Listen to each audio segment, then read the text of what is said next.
Հանցագործության բացահայտումը դեռ գործի կեսն է։ Գործն ամբողջանում է միայն այն ժամանակ, երբ բոլոր մեղավորները կանգնում են դատարանի առաջ ու ստանում պատիժը։ Հենց պատժի անխուսափելիության գաղափարն են կյանքի կոչում ոստիկանության քրեական հետախուզության գլխավոր վարչության հետախուզության բաժնի աշխատակիցները։ Հետախուզական աշխատանքները իրենց էությամբ բաժանվում են 3 խմբի՝ տեղական, միջպետական եւ միջազգային։ Տեղական հետախուզումը դա իրականացում է Հայաստանի Հանրապետության տարածքում, միջպետական եւ միջազգային հետախուզումները դա էությամբ նույն հետախուզումն է, միջպետականը ուղղակի անցկացվում է ԱՊՀ անդամ պետությունների տարածքում։ Հետախուզում 2015 օպերատիվ կանխարգելիչ միջոցառումն իրականացվում էր տեղական ու միջպետական մակարդակների շրջանակներում, թեպետ սա չի նշանակում, թե միջազգային շրջանակն անտեսված էր։ Այս ընթացքում նույն ակտիվությամբ գործում էր նաև Հայաստանում Ինտերպոլի ազգային կենտրոնական բյուրոն։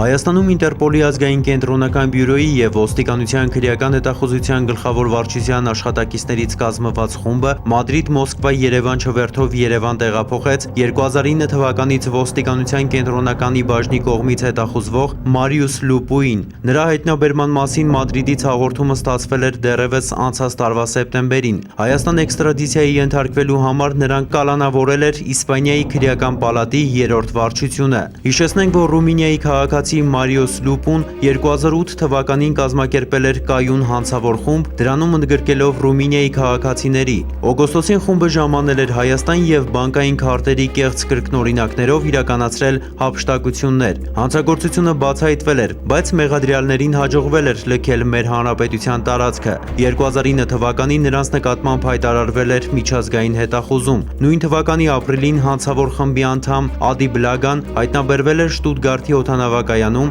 ձերբակալվել եւ 2011 թվականի հունվարին տեղափոխվել Հայաստան։ Դատարանի վճռով ազատազրկված անձը մեկուսացվում է հասարակությունից, զրկվում որոշ իրավունքներից, այդ թվում ընտրելու եւ ընտրվելու, ազատ տեղաշարժման եւ այլն։ Պատժաժամկետը մարելուց, այսինքն մեղքը քավելուց հետո վերականգնվում են նրա բոլոր իրավունքները։ Պատկերը շատ ավելի մռայլ է հետախուզման մեջ գտնվողի դեպքում։ Մարդն ինքն է իրեն զրկում բոլոր իրավունքներից, ապրում անվերջ կաշկանդված եւ նույնիսկ զրկում իրեն հույսից, որ մի օր, երբ ամենայն անկեղծությամբ ու հավատով ապաշխարի, կվերագտնի իր իրավունքները։ Ինքնամեկուսացմանը հետևում են ֆոբիաները, վախերը, վախ ամեն մի համազգեստից, վախ ամեն մեքենայի արգելակումից, վախ հեռախոսի ու դռան զանգերից, վախ սեփական ստվերից։ Կաշկանդումներից ու վախերից չի փրկում նաև հանրապետությունից հեռանալը։ Այս ինքնակամ աքսորի ընթացքում էլ նույն վախերն են, նույն իրավազուրկ վիճակը, որովհետև աշխարհում գրեթե չկա մի երկիր, որի իրավապահների հետ Ինտերպոլի կամ երկկողմ ու բազմակողմ պայմանագրերի միջոցով համագործակցելու հնարավորություն չունենա Հայաստանի ոստիկանությունը։ Ներկայումս Հայաստանի Հանրապետությունում Ինտերպոլի ազգային կենտրոնական բյուրոյի կողմից ակտիվ միջազգային փոխհամագործակցություն է իրականացվում Ինտերպոլի անդամ երկրների բոլոր ազգային կենտրոնական բյուրոների հետ, որոնց թիվը կազմում է 190 անդամ երկիր, աշխարհում գոյություն ունեցող երկրների ճնշող մեծամասնության հետ։ Փորձը ցույց է տալիս, որ նույնիսկ այդ անդամ երկրները, որոնց հետ դեռևս համագործակցություն չի իրականացվել, կարիքն առաջանալու դեպքում փոխհամագործակցությունը կատարվում է միանգամայն արագ եւ արդյունավետ։ Մեկ այլ օրինակ, որ տրամաբանական ավարտին հասավ Ինտերպոլի խողովակներն օգտագործելու շնորհիվ։ Մեր քաղաքացիներից եւս մեկին վերջերս հնարավորություն տրվեց խուսափելու վախերից ու կաշկանդումներից։ Հունիսի 12-ին ոստիկանության քրեական հետախուզության գլխավոր վարչության եւ Հայաստանի Հանրապետությունում Ինտերպոլի ազգային կենտրոնական բյուրոյի աշխատակիցները Ֆրանկֆուրտ, Կիև, Երևան չվերթով Գերմանիայի Դաշնային Հանրապետությունից Հայաստան տեղափոխեցին Ռուսաստանի Դաշնության քաղաքացի 1966 թվականին ծնված Ռոբերտ Խուդոյանին։ Խուդոյանը 2011 թվականի օգոստոսի 12-ից ոստիկանության արտաշատի բաժնի կողմից հետախուզվում էր քրեական օրենսգրքի 178-րդ հոդվածի 3-րդ մասի խարդախություն եւ 325-րդ հոդվածի առաջին մասի հատկանիշներով փաստաթղթեր, դրոշմներ, կնիքներ, ձևաթղթեր, տրանսպորտային միջոցների պետհամարանիշեր կեղծելը, իրացնելը կամ օգտագործելը։ Վերադառնանք հետախուզում 2015 օպերատիվ կանխարգելիչ միջոցառմանը։ Տարին 2 անգամ անցկացնում ենք հետախուզում օպերատիվ կանխարգելիչ միջոցառումը, որի ընթացքում հատկապես ակտիվանում է տարբեր ծառայությունների միջև փոխհամագործակցությունը։ Առանձին դեպքերում տարածքային ստորաբաժանումներից ստացվում են տեղեկատվություններ, որոնք քրեական հետախուզության գլխավոր վարչությունում իմի են բերվում, վերլուծվում են, որի հիման վրա անցկացվում է համապատասխան միջոցառում, որն էլ տալիս է դրական արդյունքը։ Հունիսի 5-ից 25-ն ընկած ժամանակահատվածում ձեռնարկվեցին համալիր օպերատիվ հետախուզական միջոցառումներ հետախուզման մեջ գտնվող անձանց հայտնաբերման և ձերբակալման ուղղությամբ, իրականացվեցին բազմածավալ ստուգումներ նրանց գտնվելու հավանական վայրերում, կազմակերպվեցին համատեղ միջոցառումներ քրեական հետախուզության և ոստիկանության այլ ծառայությունների մասնակցությամբ, իրականացվեց փոխհամագործակցություն ԱՊՀ անդամ երկրների իրավապահ մարմինների հետ։ Արդյունքում Հայաստանի ոստիկանության ստորաբաժանումների կողմից հայտնաբերվեց հետախուզման մեջ գտնվող 117 անձ, որոնցից 6-ը անհայտ կորած էին, իսկ 7-ը հետախուզվում էին այլ պետությունների իրավապահ մարմինների կողմից։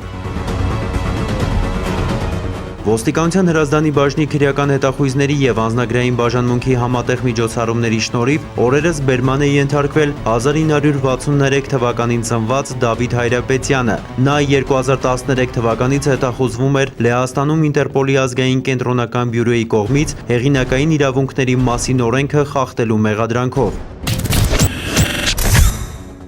Շատ ավելի արդյունավետ է ստացվում ԱՊՀ անդամ պետությունների իրավապահ մարմինների հետ համագործակցությունը։ Այստեղ գործում են ոչ միայն ավանդական կապերը, այլև ստեղծված են միջպետական հանձնաժողովներ, գործում է նախարարների խորհուրդը, պարբերաբար անցկացվում են համատեղ միջոցառումներ։ Հենց արդյունավետ համագործակցության շնորհիվ հունիսի 11-ին Ռուսաստանի Դաշնությունից Հայաստան բերվեց արդարադատությունից խուսափած հերթական անձը։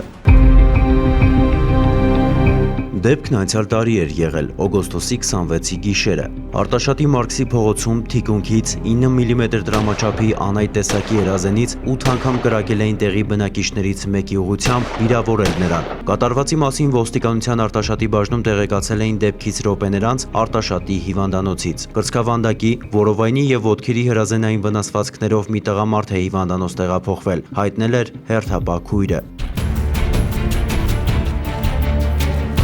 Օպերատիվ խմբի մի մասը բժշկական կենտրոն, մյուսները Մարքսի փողոց էին շտապել։ Քաղաքացին անգիտակից վիճակում էր, վիրահատում էին։ Բժիշկներին հաջողվեց փրկել տուժողի կյանքը, բայց նա, ինչպես ամիսներ առաջ, այսօր էլ վստահեցնում էր, որ ոչինչ չի տեսել, ոչ ոքի չի կասկածում, թշնամիներ չունի։ Հայատը նստած խոսում էինք, կրակոց լսվեց, զգացի ինձ կպա։ Փախան, արդեն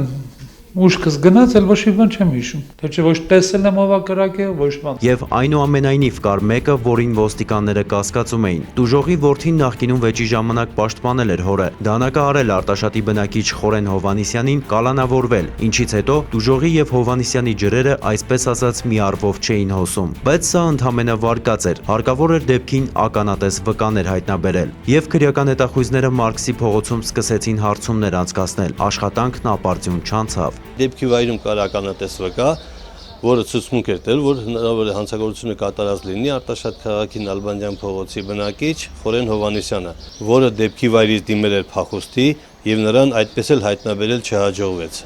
Նա էր, ում ոստիկանները կասկածում էին։ 2014 թվականի օգոստոսի 29-ին Խորեն Հովհաննիսյանի նկատմամբ հայտարարվեց հետախուզում։ Ամիսներ անց նոյեմբերի 8-ին Ռուսաստանի Դաշնության Օսեթիայի Հանրապետության Վլադիկավկազ քաղաքի Լարսի սահմանային անցակետը կեղծ փաստաթղթերով հատելիս Հովհաննիսյանը տեղի իրավապահ մարմինների կողմից հայտնաբերվեց և ձերբակալվեց։ Սույն թվականի հունիսի 11-ին ոստիկանության քրեական հետախուզության գլխավոր վարչության ծառայողները Հովհաննիսյանին Ռոստով-Երևան չվերթով տեղափոխել են Հայաստան։ Խորեն Հովհաննիսյանը կալանավորված է։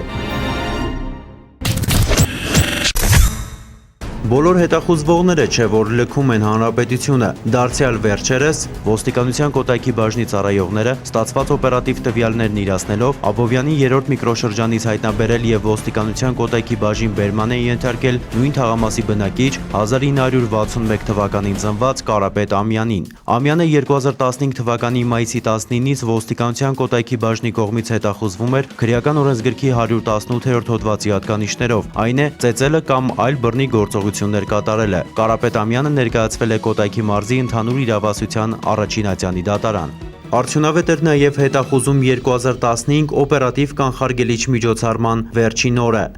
Հունիսի 25-ին հետախուզում 2015 միջոցառման շրջանակներում ոստիկանության Կոտայքի բաժնի քրեական հետախուզության եւ անչափահասների գործերով բաժանմունքների ծառայողները ստացված տեղեկություններն իրացնելիս Աբովյան քաղաքի Նաիրյան փողոցում հայտնաբերեցին ու բերման ենթարկեցին Երևանի բնակիչ 1989 թվականին ծնված Գևորգ Մկրտումյանին։ Նա հետախուզման մեջ էր քրեական օրենսգրքի 177-րդ հոդվածի 3-րդ մասի հատկանիշներով՝ գողություն, խափանման միջոցը կալանք։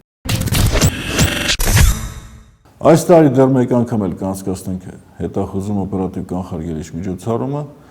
սակայն հետախուզական աշխատանքները չեն սահմանափակվում համալիր միջոցառումներով, նրանք տարվում են ամեն օր եւ ամեն ժամ։